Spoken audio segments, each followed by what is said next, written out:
بہت تفصیل سے ہم نے اکابر اسلاف کی باتیں سنی.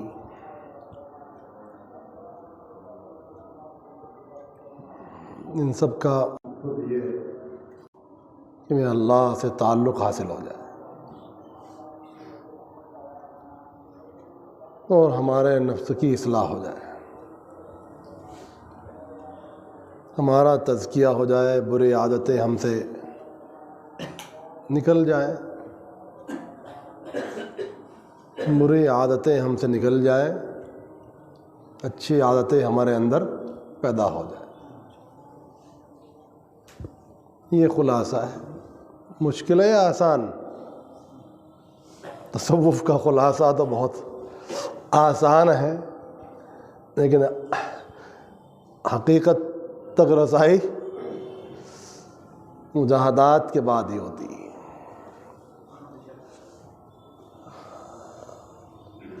بری عادتیں ہم سے نکل جائیں، برے اخلاق نکل جائے، برے معاملات سے ہمیں نجات مل جائے، سچائی حاصل ہو جائے، معاملات میں اچھائی حاصل ہو جائے، خدا کا خوف حاصل ہو جائے، اللہ کی محبت حاصل ہو جائے. کیا مقصود ہے؟ ہمارے مزاج میں اللہ کا خوف پیدا ہو جائے، اللہ کا خوف ہماری طبیعت بن جائے، اللہ کی محبت ہمیں حاصل ہو جائے. جب خدا پاک کا خوف حاصل ہوگا، کام بن جائے گا. ایک تو دنیا سے بے خوف ہو جائیں گے اور دوسرے غلط معاملات سے بچ جائیں گے. اللہ کے خوف کے فائدے بہت زیادہ ہیں، اور دو فائدے بہت بڑے بڑے ہیں. ایک تو یہ کہ غلط معاملات سے بچ جائیں گے، اور دوسرے یہ کہ دنیا کے خوف سے آزاد ہو جائیں گے. پھر کسی کا خوف ہم پر سوار نہ ہو سکے گا. اور اگر اللہ پاک کا خوف نہیں آیا تو پھر نہ غلط معاملات سے ہم چھٹکارا پا سکیں گے، نہ برے اخلاق سے بچ سکیں گے، نہ برے معاملات سے بچ سکیں گے، اور دنیا کا خوف ہم پر غالب رہے گا، مسلط رہے گا. اللہ کا خوف دل میں آنا یہ بہت بڑی نیکی ہے، بھلائی ہے، سعادت ہے اور کامیابی ہے. کامیابی کس چیز میں ہے؟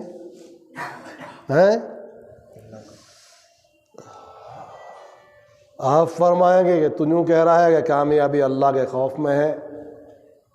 ہم تو یہ کہتے ہیں کامیابی دنیا کے حاصل ہونے میں ہے.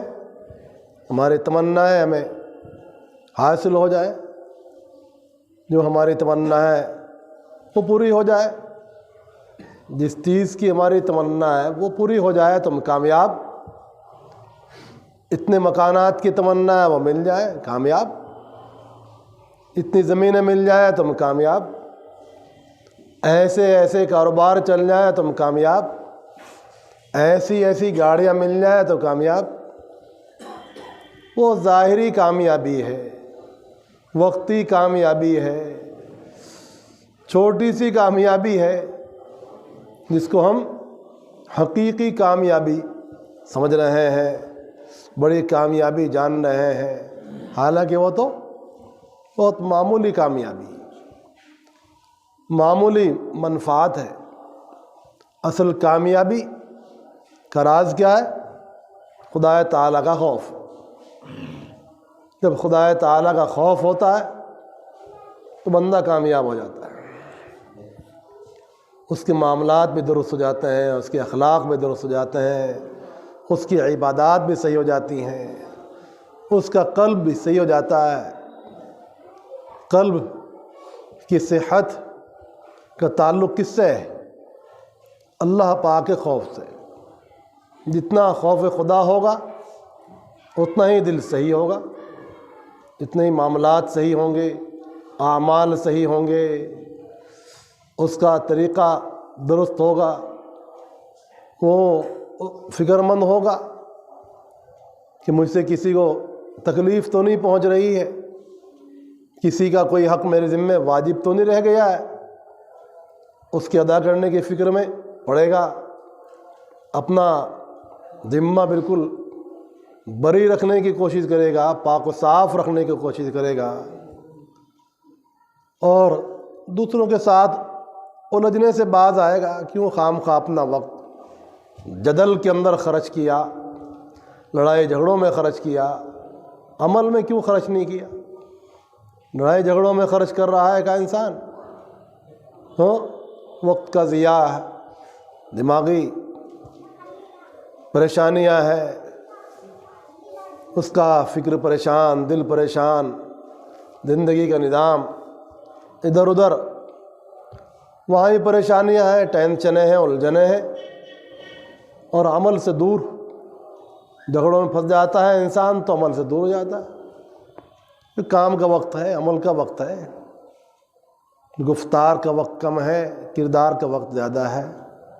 حضرت شیخ عبدالقدوس صاحب رحمۃ اللہ علیہ اپنے متعلقین کو یہی تلقین فرمایا کرتے تھے، بھائی گفتار کا وقت نہیں ہے، کام کا وقت ہے۔ آج کام کا وقت ہے نا، اللہ کے لیے کام کرو تو کل اس کا ثواب سامنے آئے گا۔ یہاں کام نہیں کیا تو پھر محرومی ہوگی، حسرت ہوگی، ندامت ہوگی، شرمندگی ہوگی۔ اللہ پاک نے صحت دی، یہ کہیں کے لیے دی؟ اچھے اعمال کے لیے دی ہے۔ اللہ پاک نے جوانی دی ہے، کہیں کے لیے دی؟ اچھے اعمال کے لیے دی ہے۔ اللہ پاک نے مال دیا ہے، دولت دی ہے، اچھے مکان دی ہے، سواریاں دی ہیں، بہت اچھی سواریاں دی ہیں، کبھی شکر ادا کیا؟ کبھی یہ سوچا کہ کتنے بندوں کے پاس مکان نہیں ہے، وہ بھی تو گزارا کر رہے ہیں، کتنے بندوں کے پاس زمینیں نہیں ہیں، وہ بھی تو گزارا کر رہے ہیں، کتنے بندوں کے پاس یہ دنیا کے راحت کے سامان نہیں ہے، وہ بھی دنیا کے اندر گزارا کر رہے ہیں۔ تو آپ نے ان کا خیال کیا؟ ان کے پاس بیٹھے، ان کی حالت دیکھی؟ اگر آپ ان کے پاس بیٹھتے، ان کی حالت پر نظر رکھتے تو اللہ کا شکر ادا کرتے کہ میں تو لاکھوں انسانوں سے بہت بہتر ہوں، میرے پاس تو بہت کچھ ہے، سبھی کچھ ہے میرے پاس، تو آپ شکر گزار بنتے، شکایت کرنے والے نہ بنتے، شکر گزار بنتے۔ آپ نے کن کو دیکھا؟ تو آپ سے زیادہ مالدار ہیں، دولت والے ہیں، امیر ہیں، کبیر ہیں، ان کو دیکھا تو آپ نے سوچا کہ میں بہت کم ہوں، میرے پاس بھی ایسا ہونا چاہیے، اس سے ہی بڑا کوئی دولت والا ہے، چلو اس کی رس کر لو بھائی، اس سے ہی بڑا کوئی دولت مند ہے، اس کی رس کرتے جاؤ۔ تو دنیا کی یہ ہرس، دنیا کی یہ طمع اور لالچ انسان کو کبھی اطمینان سے بیٹھنے دے گی؟ کبھی اطمینان سے بیٹھنے نہیں دے گی۔ دنیا کا لالچ، اس کی طمع، اس کی ہرس انسان کو کبھی اطمینان سے بیٹھنے نہیں دے گی۔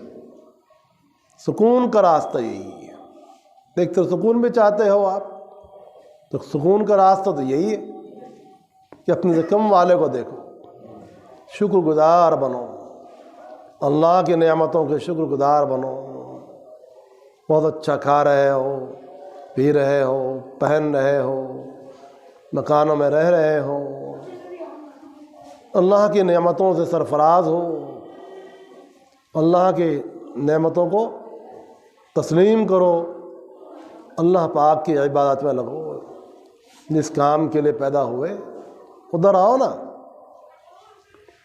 جس کام کے لیے پیدا ہوئے ادھر آؤ.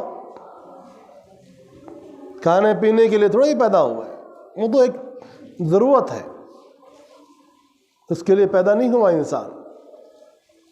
وہ تو ایک ضروریات ہے انسان کی. اچھا مل جائے تو سادہ سیدھا مل جائے تو سب کچھ اللہ کی بہت بڑی نعمت ہے.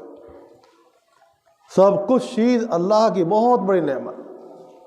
رسول اللہ صلی اللہ علیہ وآلہ وسلم اللہ کی ہر نعمت کو بہت بڑا تصور فرماتے تھے.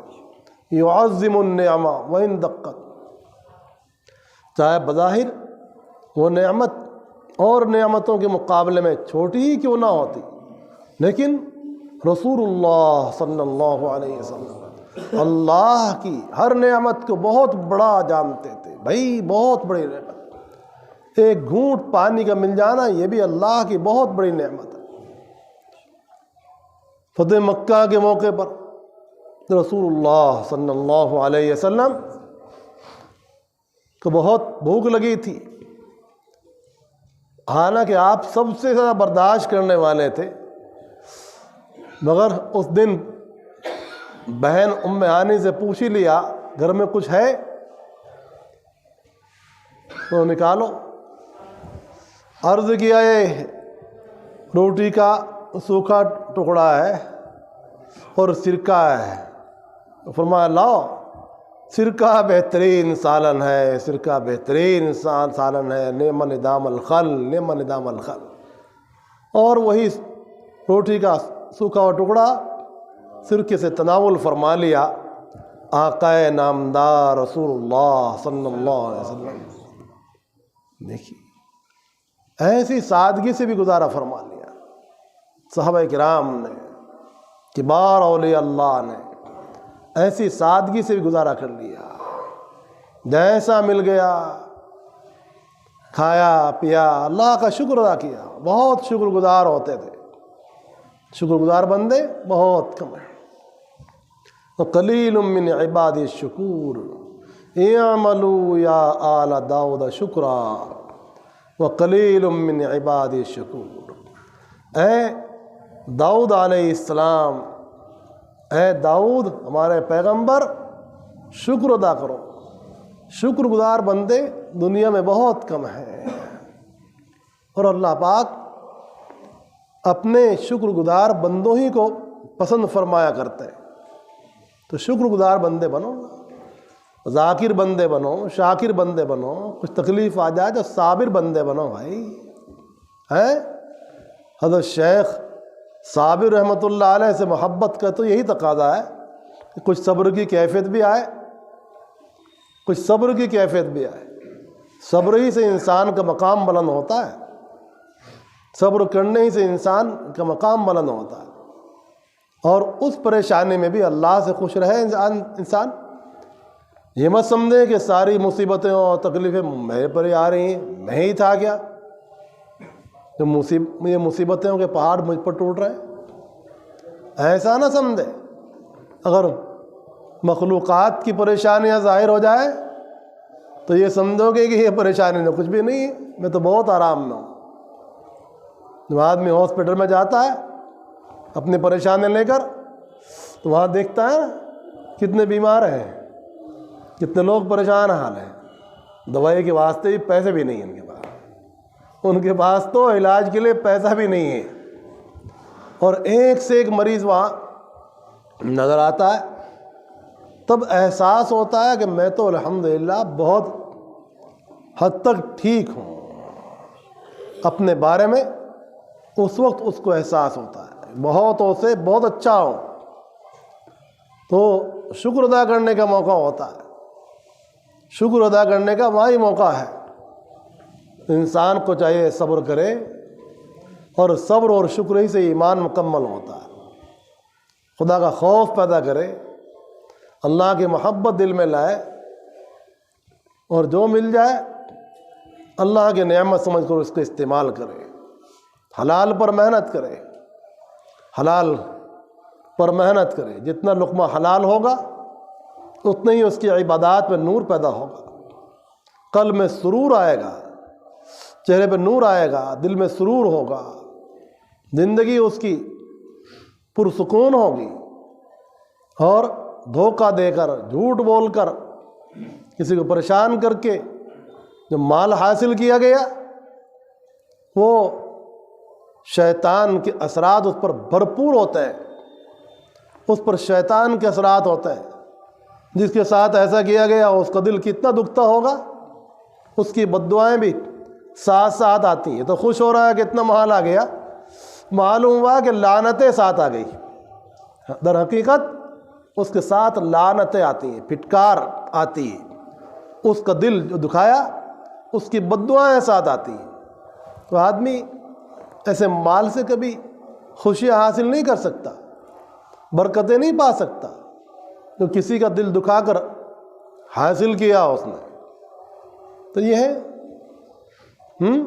جن کاموں سے بچنا چاہیے، توحید کا راستہ اپنائیں، خالص توحید کا راستہ اپنائیں۔ اور شرک سے کیا کام؟ ایک ایمان والے کو شرک سے کیا کام؟ شرک کرنے کے لیے آیا وہ؟ لا حول ولا قوت الا باللہ، شرک تو سب سے بڑا گناہ ہے۔ یا بنی لا تشرک باللہ ان الشرک لظلم عظیم، اے بیٹا شرک سے بچ، شرک سے بڑا کوئی گناہ نہیں، شرک سے بڑا کوئی گناہ نہیں۔ ان اللہ لا یغفر ان یشرک بہ ویغفر ما دون ذلک لمن یشاء، اگر بغیر توبہ کے مر گیا تو شرک کی بخشش نہیں ہے، اور اعمال کی، اور کتنا ہی بڑے سے بڑا گناہ اور جرم کیوں نہ ہو اس کی بخشش ہو جائے گی۔ اگر شرک کرتے کرتے مر گیا اور توبہ نہیں کی تو معاف نہ ہوگا۔ ان اللہ لا یغفر ان یشرک بہ ویغفر ما دون ذلک لمن یشاء، وہاں نہیں کہہ سکتا کہ میں تم اس لیے شرک کر رہا تھا، پیسے کے لیے کر رہا تھا، دولت کے لیے کر رہا تھا، عزت کے لیے کر رہا تھا، سیاست کے لیے کر رہا تھا، سیاسی دکان چلا رہا تھا، میں عزت و وقار حاصل کر رہا تھا، روٹی بوٹی کے لیے کر رہا تھا۔ وہاں یہ لچر باتیں نہیں چلیں گی، اللہ پاک اس کو سخت پکڑ لیں گے۔ اور وہی انسان کہ اس کو اللہ نے توحید دی، ایمان دیا، اور ایمان بغیر توحید کے معتبر نہیں، وہاں بھی جا رہا ہے وہاں بھی جا رہا ہے۔ تو ایمان ہوتے ہوئے پھر شرک کر رہا ہے تو بہت بڑا گناہ، بہت بڑا گناہ، ناقابل معافی گناہ۔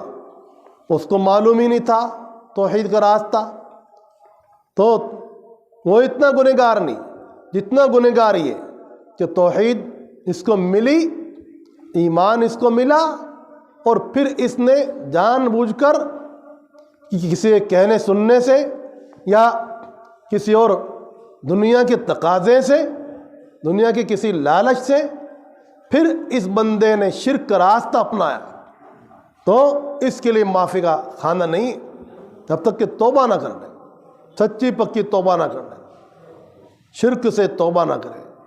تمام انبیاء علیہ السلام کی محنت پر پانی پھیر دیا اس بندے نے کہ بندہ نبی آخر الزمان صلی اللہ علیہ وسلم کا امتی ہو کر، اولیاء اللہ کا معتقد ہو کر، ان کے مشن کے خلاف، ہاں تمام انبیاء علیہ السلام کا مشن کیا تھا؟ توحید کی اشاعت تھی، سنت کی اشاعت تھی، اعمال صالحہ کی اشاعت تھی، اس کی ترغیب تھی، اس پر لانا تھا۔ یہی ان کی تمام زندگی کا خلاصہ، لب لباب اور مشن تھا۔ اس نے تو سب پر پانی پھیر دیا، دنیا کے چنٹکوں کے عوض ایسا کچا ایمان والا نکلا، ایسی کچی اللہ کی محبت والا نکلا، آپ علیہ السلام کو امتی ایسا نکلا، اتنا کمزور بندہ، اتنا لالچی بندہ، اتنا گستاخ بندہ، ویسے آقا کی محبت کا دعویٰ کر رہا ہے اور کام وہ کر رہا ہے جو ان کے مشن کے خلاف۔ یہ کیسی محبت ہے بھائی؟ ان کے مشن کے خلاف کام کر رہا ہو تو یہ کیسی محبت ہے؟ محبت تو یہ ہے کہ جو ان کا مشن ہے اس مشن پر ہوتا، آگے بڑھاتا، اس کو ترقی دیتا، اس میں محنت کرتا، اس کے رنگ میں رنگ جاتا۔ صبغت اللہ ومن احسن من اللہ صبغا ونحن له عابدون۔ یہ اللہ کا رنگ ہے، توحید کا رنگ ہے۔ وہیں بیٹھ جائیں، وہیں بیٹھ جائیں، جہاں موقع وہیں بیٹھ جائیں۔ تو توحید کا رنگ، سنت کا رنگ، اللہ کے ذکر کا رنگ، یہ ہے انبیاء علیہ السلام کا رنگ۔ انبیاء علیہ السلام بحر توحید کی مچھلیاں، توحید کے دریا میں غوطہ لگانے والے انبیاء علیہ السلام، بحر توحید کی مچھلیاں ہیں انبیاء علیہ السلام۔ اولیاء اللہ بحر توحید کی مچھلیاں ہیں، وہ اس میں خوب غوطہ لگا رہے، وہ تو توحید کے مزے لے گئے، اور ہم ان کے نام لے وہ ہو کر شرک کے لا حول ولا قوت الا باللہ مزے، شرکی لعنت اور اس کی پھٹکار لیے ہوئے، اور وہی تصورات۔ یہ کتنی بڑی غلاظت ہے، کتنی بڑی گندگی ہے جو ہم نے اپنے اوپر لپیٹی ہے۔ اس سے بچنے کی بہت ضرورت ہے، شدید ترین ضرورت ہے اس سے بچنے کی، اپنے اولاد کو بچانے کی، اپنے متعلقین کو بچانے کی۔ انبیاء علیہ السلام کی، اولیاء اللہ کی، علماء کی، صلحاء کی، اتقیاء کی، خاصان خدا کی یہی محنت تھی۔ انہوں نے دنیا بھر کی مخالفتیں اور ٹینشنیں کوٹھیاں بنانے کے لیے نہیں حاصل کی، سیاست کے لیے نہیں حاصل کی۔ ان کو بادشاہ بننا ہے، ان کو وزیر بننا ہے، دولتیں اکٹھی کرنی ہے، اس لیے انہوں نے یہ محنتیں نہیں کی۔ سب سے بیزار ہو کر، لا تعلق ہو کر اللہ کے دین کو پھیلانے کے لیے ساری پریشانیاں اٹھائی، مگر حق پر قائم رہے، حق پر جمے رہے۔ حق پر جمنا یہی ایمان والوں کی شان۔ ایمان والوں کی شان چند ٹکوں کے بدلے اپنے ایمان کو بیچ دینا، لا حول ولا قوت الا باللہ العظیم۔ کیسا ایمان ہے، کیسا قرآن پاک پر ایمان ہے، حدیثوں پر کیسے ایمان ہے، اللہ پر کیسے ایمان ہے، محبت کیسی ہے اللہ کے نبی کی علیہ السلام کی، اولیاء اللہ کی، اور شیخ عبد القادر جیلانی کی محبت کا دعویٰ۔ شیخ عبد القادر جیلانی نور اللہ مرقدوں کا کوئی واعظ اور کوئی بیان ایسا نہیں تھا جس میں آپ بہت صاف انداز میں، ستھرے انداز میں ہر جگہ توحید کی بات نہ کرتے ہوں، ہر وقت شرک کو کھرچتے تھے اذہان سے اور اس کے خلاف بولا کرتے تھے، توحید کی اشاعت کرتے تھے، توحید کو پھیلایا کرتے تھے۔ توحید کو پھیلانا، اس کو بیان کرنا، اور اس کی یہی تو ان کی شان تھی۔ 25 سال 27 سال انہوں نے خود توحید کو حاصل کرنے کے لیے جنگلات میں لگائے۔ بھلا آپ تصور کیجیے، آپ نے کتنا ٹائم لگایا، میں نے کتنا وقت لگایا۔ دنیا کے لیے تو زندگیاں، اور توحید کے لیے ہم نے کتنا وقت لگایا بھائی، سنت کے لیے کتنا وقت لگایا، کتنی قربانیاں دی۔ تو ان حضرات نے 25 سال 27 سال ساری زندگی کہی ہے آپ، ساری زندگی کی تمام محنتیں ان اسلاف کی توحید کے لیے تھیں، سنت کے لیے تھیں، شرک سے، بدعت سے، خرافات سے بچانے کے لیے تھی۔ خوب سمجھ لو میرے بھائی، وقت خراب نہ کرو زندگی کا، زندگی کا وقت خراب نہ کرو۔ اس خیال میں نہ رہو کہ بس پھونکوں سے کام ہو جائے گا، کوئی پھونک مار دے کام ہو جائے گا، چاہے کرنا پڑے گا بھائی، کرنے سے کام چلے گا یا پھونکوں سے کام چل جائے گا؟ بس ایک پھونک لگ جائے ہو گیا کام؟ تو ایسے تصورات میں نہ رہو، کرو، محنت کرو، جو محنت کرو جس کے اللہ پاک نے ساری نعمتیں دی، یہ ظاہری نعمتیں، یہ باطنی نعمتیں ہمیں اسی بات کے لیے ملی ہے کہ ہم اپنی توحید کو مضبوط کریں۔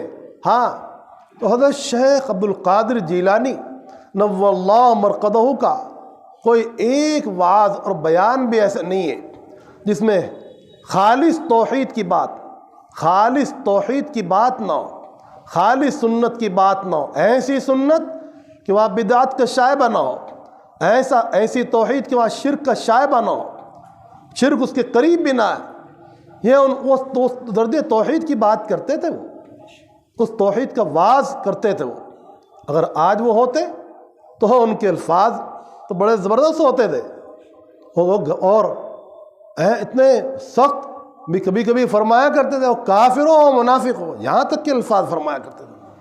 کفر بھرا ہوا ہے، نفاق بھرا ہوا ہے، شرک بھرا ہوا ہے، ان کے وعظ کو پڑھیے آپ۔ ہو اکابر اولیاء اللہ نے سب سے محنت کس چیز پر کی؟ توحید کی اشاعت کے لیے کی، سنت کی حفاظت کے لیے کی۔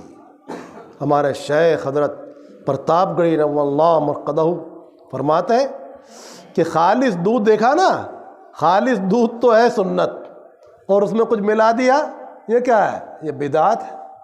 خالص سنت، خالص دودھ کی طرح، خالص شہد کی طرح، اور اس میں ملاوٹ کر دی آپ نے تو ہو گیا اس کا ذائقہ تبدیل، اس کا مزہ تبدیل۔ یہ اسلاف کی محنتیں تھیں، ان کی محنتوں کا یہ نقطہ تھا۔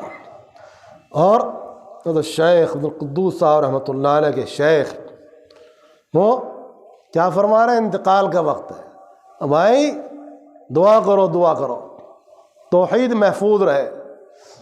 توحید ساری زندگی جو کلمہ طیبہ پڑھا وہ اسی لیے پڑھا تھا کہ توحید کی حقیقت دل میں اتر جائے، فہم کردم کچھ سمجھ میں آیا، تھوڑا بہت کچھ سمجھ میں آیا، خالص توحید کا ذائقہ کچھ سمجھ میں آیا، اللہ کا شکر ہے۔ دعا کرو کہ شیطان اس میں کوئی دخل اندازی نہ کر دے، شیطان اس میں خلل نہ ڈال دے، اور میں اپنی توحید کو محفوظ کر کے دنیا سے رخصت ہو جاؤں، اللہ کی محبت کے ساتھ رخصت ہو جاؤں، خالص توحید لیے ہوئے دنیا سے چلا جاؤں۔ یہ دعا کر رہے ہیں، یہ تمنائیں کر رہے ہیں، یہ ان کی محنتیں تھیں جن حضرات کے معتقد ہیں، ان کے نام لیوا ہیں، ان کے کام یہ تھے۔ تمام اسلاف عظام، ہر سلسلے کے اسلاف عظام دنیا میں جا رہے، انہوں نے کبھی توبہ ایسی کوئی بات نہ کی جو توحید کے خلاف، ایسی کوئی بات نہیں نکالی جو سنت شریفہ کے خلاف ہو۔ سنت اور شریعت یہی ان کے سر کا تاج تھا، اسی کے لیے وہ آئے تھے، یہی پھیلایا تھا، یہی ان کا جینا مرنا تھا، یہی ان کی دعوت تھی، یہی تبلیغ تھی، یہی تو اسی کے نکالنا تھا۔ خالص توحید، اللہ پر مضبوط ایمان حاصل ہو جائے، ایمان میں لذت آ جائے، نمازوں میں لذت آ جائے، کیفیت پیدا ہو، برائیوں سے بچنے کا مزاج بن جائے، برائیوں سے بچنے کا مزاج، طبیعت میں صلاح پیدا ہو جائے، نرمی پیدا ہو جائے، نرمی پیدا ہو جائے، سختی نکل جائے، برائیوں کی طرف سے ذہن کیا ہٹ جائے، طبیعتوں میں اچھائی آ جائے، شریعت پر چلنا آ جائے۔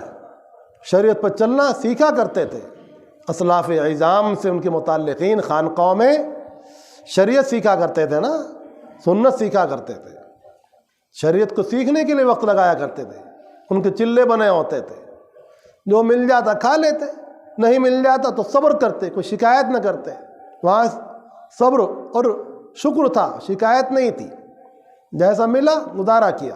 وہ تو یہ مقصد لے کے آیا کرتے تھے، توحید سیکھنا ہے، اس پر محنت کرنی ہے، شریعت کو سیکھنا ہے، سنت کو سیکھنا ہے، یہ ان کا مقصد تھا آنے کا۔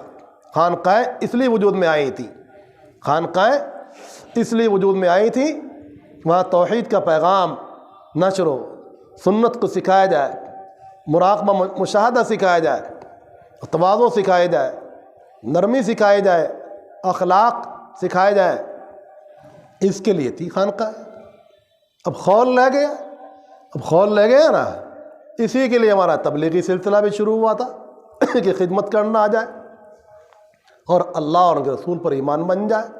مولانا الیاس صاحب رحمۃ اللہ علیہ نے سلسلہ ہے یہ اسی لیے شروع کیا تھا کہ انسان مجاہدے کے عادی بن جائے اور اسے اللہ سے تعلق پیدا ہو جائے، سب کا یہی نظریہ تھا اور مقصد تھا، تو اسی مقصد کو سامنے رکھا جائے، یہی مدارس کا مقصد ہے، یہی کیا شریعت کو پھیلانا، سنت مطہرہ کو سکھانا، علماء صلحاء کا وجود، تاکہ دنیا کے اندر دین کی فضا قائم ہو، یہی خانقاہ کو مقصود ہے، یہی تبلیغ کا مقصود ہے، اچھے رجال پیدا کرنا، اچھے افراد پیدا کرنا، جو صالح ہوں، ذاکر افراد پیدا کرنا، ذاکرین کو پیدا کرنا، یہی تبلیغ کا مقصود ہے۔ نرم اخلاق والے لوگ پیدا کرنا، ضدی ہٹ درم لوگ پیدا کرنا مقصد نہیں ہے، بلکہ کتاب اللہ کی بات جب سامنے آئے، سنت شریفہ کی جب بات سامنے آئے تو آمنا صدقنا کہنے والے لوگ پیدا کرنا۔ اللہ پر ایمان ہے نا، جب اللہ کی بات سامنے آئے فوراً جھک جاؤ، فوراً جھک جاؤ، بحث میں نہ پڑو۔ اللہ اور اس کے رسول کی بات سامنے خاموش ہو جاؤ، اس کا ادب تو یہی تقاضا ہے، اور مان لو اس کو۔ یہی ایمان والوں کا کام ہے، اللہ اور ان کے رسول کی بات کو تمام باتوں پر مقدم رکھنا، ذاکر بننا، عابد بننا، شاکر بننا، صالح بننا، اپنے اولاد کو اولیاء اللہ سے جوڑنا، اپنے اولاد کو خود بھی اولیاء اللہ سے قریب لانا، جوڑنا، یہی مقصد ہے۔ طبیعت میں صلاح پیدا ہو جائے، نیکی پیدا ہو جائے، اسی کے لیے دعا کرنا، اے اللہ مجھے میری اولاد کو صالح بنا، متقی بنا، پرہیزگار بنا۔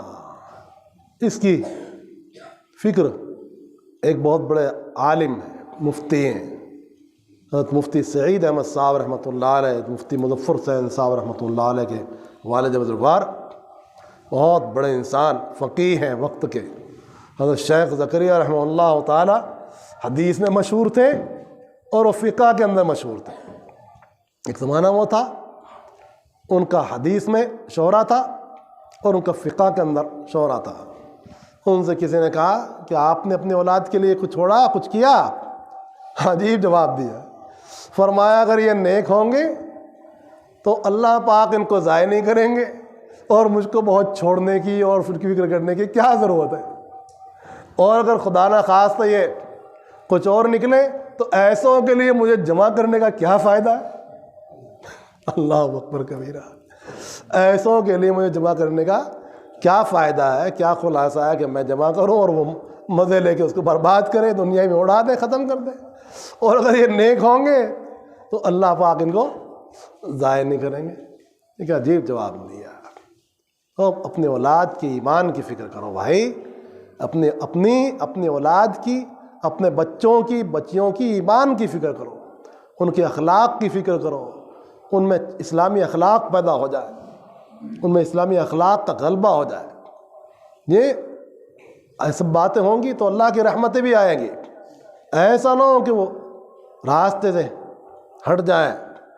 جب حضرت یوسف علیہ السلام ابا حضور حضرت یعقوب علیہ السلام سے بچھڑ گئے، اور ان کے فراق میں یعقوب علیہ السلام کتنا روئے، اتنا روئے ہیں کہ اللہ پاک نے قرآن پاک میں کیا فرمایا، وَبِيَضَّتْ عَيْنَاهُ مِنَ الْحُزْنِ وَالْكَظِيمِ، آنکھیں سفید ہو گئی، غم کے مارے زندگیاں گزر گئی، روتے ہی تھے۔ جب ملاقات ہوئی آخر حیات میں تو یوسف علیہ السلام نے ابا حضور سے پوچھا کہ آپ کو اتنا رونے کا کیا کام تھا، اتنا روئے آپ؟ یہ بھی تو آپ کو معلوم تھا کہ یہ فراق بھی اللہ کی طرف سے ہے اور ملاقات بھی ضرور ہوگی، ایسا نہیں کہ ملاقات ہی نہ ہو کبھی۔ آپ اتنا روئے میری محبت میں۔ فرمایا بیٹا یہ تو ظاہر ہے قضیے کا کہ میں تیری محبت میں رو رہا ہوں، میں تیری محبت میں رو رہا ہوں۔ تو وہ خود پیغمبر، اور جو بیٹا پیارا محبوب گم ہوا وہ خود بھی پیغمبر، اعلیٰ درجے کا پیغمبر، سبحان اللہ۔ تو لیکن حقیقت یہ تھی کہ مجھے اس بات کا ڈر لگا کہ ایسا نہ ہو کہ مجھ سے جدا ہونے کے بعد تم کہیں ایسی جگہ نہ چلے جاؤ کہ تمہارا ایمان ہی سلامت نہ رہے، تمہارے اعمال صالحہ ہی سلامت نہ رہے، تمہارے اخلاق جو پیغمبروں کے گھر کے اخلاق ہیں وہ ختم ہو جائے۔ یہ تھا حقیقت میں درد اور رونا، یہ تھا غم کہ میرے گھرانے سے، دینداروں کا گھرانہ، انبیاء علیہ السلام کا گھرانہ تو کتنا بڑا دین کا گھرانہ، وہاں سے جدا ہونے کے بعد کہیں ایسا نہ ہو کہ ایسی جگہ پہنچ جاؤ کہ ایمان سے ہاتھ دھو بیٹھو، یہ فکر انبیاء علیہ السلام کی، اللہ اللہ، یہ ہے اصل فکر جو ہمیں کرنی ہے۔ اللہ پاک ہمیں ان باتوں